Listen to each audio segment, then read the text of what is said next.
Let's go back over to Brad Lawler, Home Team Inspection Service. Louise lives in an apartment and here is hearing noises in her drain. Uh-oh, Hmm. that's not good. In the email she sent us, she's wondering, can she pour down the drain something that would kill what she thinks may be roaches?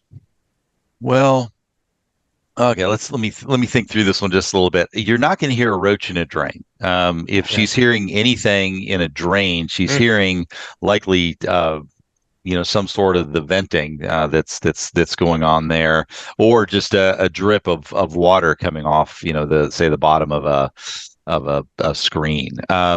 Yeah, there are products. I mean, if she's having problems with roaches, there are products that you can spray, a foam that you can spray down into drains.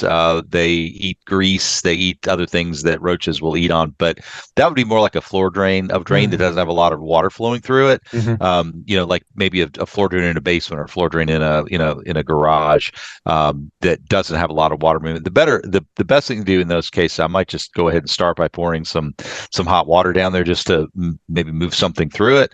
But if she does have roaches, I mean, like I said, there are biocides and enzymes that can be put in there both to take care of the grease and things that roaches would eat on, as well as kill off the roaches and their larvae.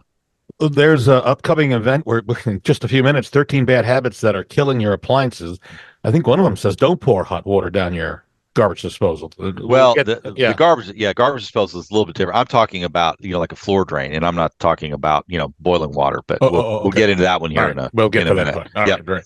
Yeah. Okay. A reminder, if you're thinking of selling your home, we have a free, no obligation booklet that has hundreds of useful tips. Would you like a free copy? Okay. Simple. Send an email, bob@WeSellLouisville.com, and put selling tips in the subject line, and I'll send that right back out to you. And by the way, if you're thinking of getting a home inspection, Brad and his team have a booklet that will come right out to you free of charge again, no obligation. All you need to do is send me an email again, bob@WeSellLouisville.com. Put the word inspection in the subject line, and we'll send out the tips on how to prepare for a home inspection.